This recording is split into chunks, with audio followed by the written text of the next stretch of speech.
Hey guys, welcome back to the channel. In today's video, I'm going to discuss why you might not want to invest in penny stocks. So I'm going to break down an article from the Motley Fool that states 4 reasons why they'll never invest in a penny stock. I'm going to dissect those 4 key points, and after I'm done dissecting those 4 key points, I'm going to give my view on investing in penny stocks based on the points that they're giving. As always, guys, if you find value in today's video, hit that thumbs up button, subscribe to the channel if you enjoy our content, and hit that notification bell. That way YouTube can let you know every time we release new content. So other than that, guys, let's dive right into it. Okay, guys, so here's the article from the Motley Fool. It says 4 reasons I'll never invest in a penny stocks. Penny stocks are among the most affordable types of investments out there. These low price stocks often trade for less than $1 per share. Their low cost makes them attractive for investors trying to limit their spending, since they can easily buy hundreds of shares without breaking the bank.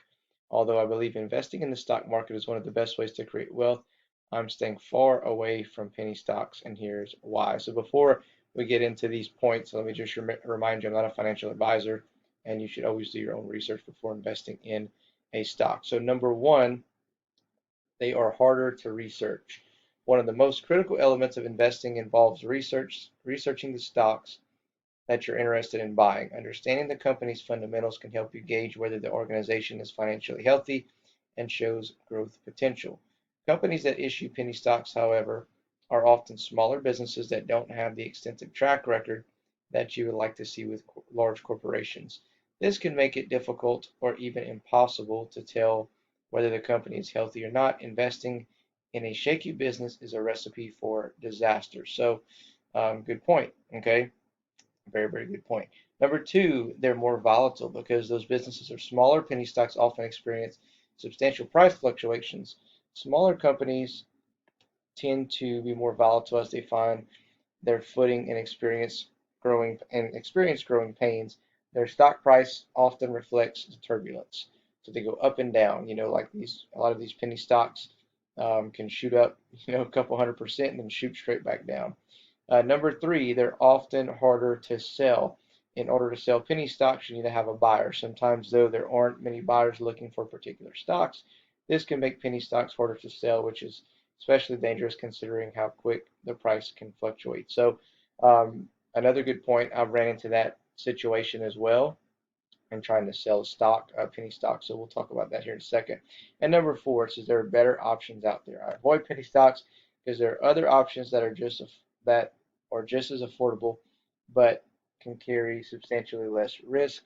Fractional shares, for example, are great for investors on a budget. When you invest in a fractional share, you're buying a small portion of a single share of stock because you're not buying a full share.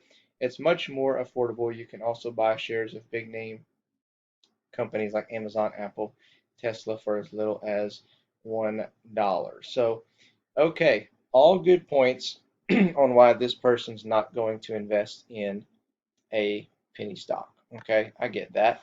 So, all of these are, like I said, valid points and, can kind of spook some people and say, oh my God, I don't want to touch a penny stock.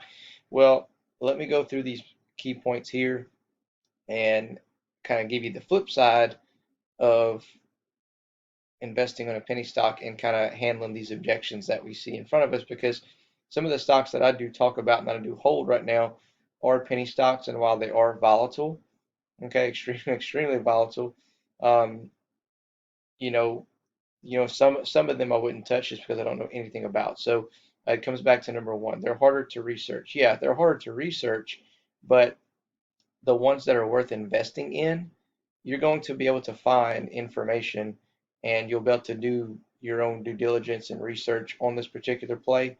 The ones that you can't find anything about, it's real simple. Don't invest in them.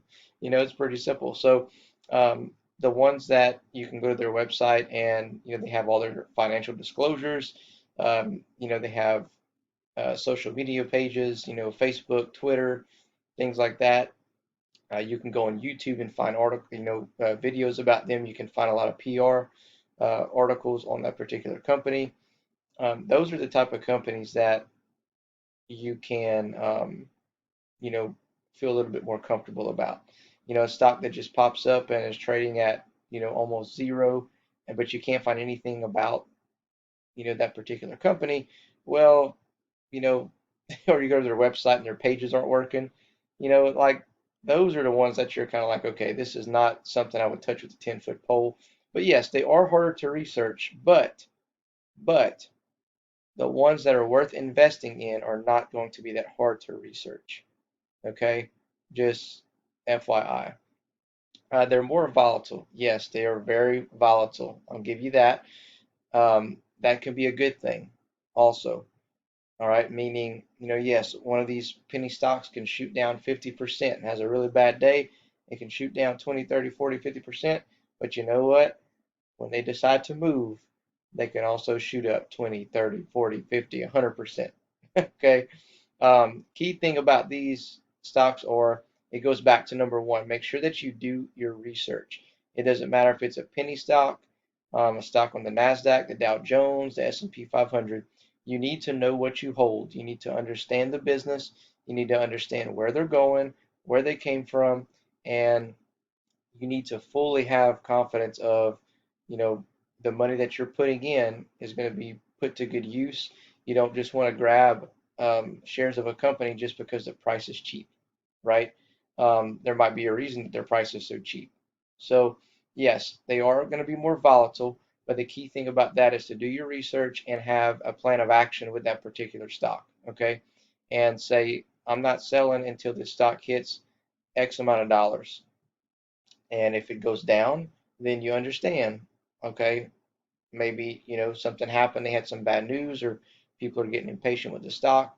Um, so you have a decision. You can either cut your losses, you can be patient and ride it out, or you can invest more and average down. So it all depends on that particular position that you're in. So I can tell you, for example, for Zion Oil and Gas, which I talk about on the channel, you know, that thing, shot up.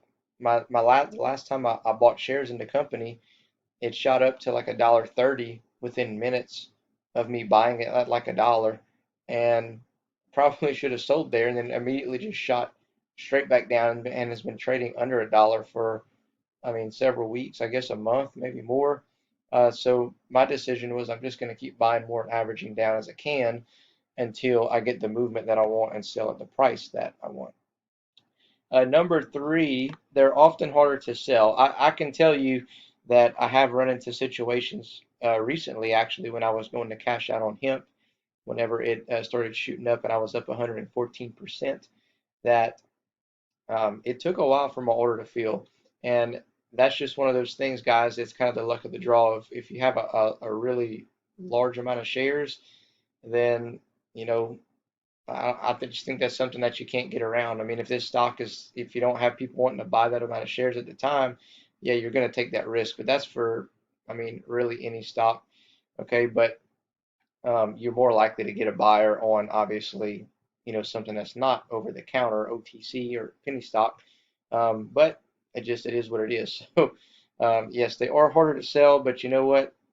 If you buy them at a good price and they shoot up high enough, then maybe you sell, you know, maybe you just kind of take profits in different tiers. That way you're not left holding, all of your um, your amounts of shares. So, for example, like if I hold 100,000 shares of a particular company and my price target's $4 and it's currently trading at one, then maybe I take some profit at 150. Okay, and then as it keeps increasing, maybe take some profits closer to $2, and then try to shave off some of those shares. And once I finally hit my target price, maybe cash out the remaining shares, and it might be easier to sell. But I can tell you, I will agree with them on that. That sometimes they are harder to sell. There are better options out there. Sure, there are definitely better options out there. There's a lot of options out there, honestly. So, and penny stocks aren't typically the things that I would put all of my money in, but um, there's going to be some plays that are on the OTC market that are actually really worth putting some money into. But it's kind of the saying goes, don't put all your eggs in one basket. You want to make sure that you have several different options, but it is smarter to put your money into some more well-established companies that have, been around for a long time, maybe trading on those major indexes like the S&P 500, the Nasdaq, the Dow Jones. But it doesn't mean you can't make money on these penny stocks, guys. There are some good companies out there that are trading on the OTC markets, right? Um, like Planet, I believe it's Planet 13 and Hemp Inc., SNPW, Sun Pacific Holding Corps, and Zion Oil and Gas. Those are just some that are kind of coming to mind. And there's some that if you do your research, you're gonna find that there are some really really good companies out there on the OTC market. So they're not all bad, but I would just be very very cautious on exactly what you buy. These stocks that I bought, I did a lot of research before putting a dime into any of those. You can literally go online and find this website. I believe it's actually pennystocks.com, and you can go look up all these different types of penny stocks. Or if you go to Google and type in most volatile stocks, you can pull up a list of like hundreds of penny stocks. But before I put any type of money into them, I do a very, very thorough investigation of that company, just like I do with any other stock. So, just because they're super, super cheap doesn't mean that they're going to return a profit for you. So treat these stocks just like you would any other stock. Do your research, do your due diligence, and take the time to figure them out. So anyway, guys, I hope you enjoyed this video. If you did, make sure that you smash the like button and subscribe to the channel if you haven't already. Other than that, we'll catch you in tomorrow's video.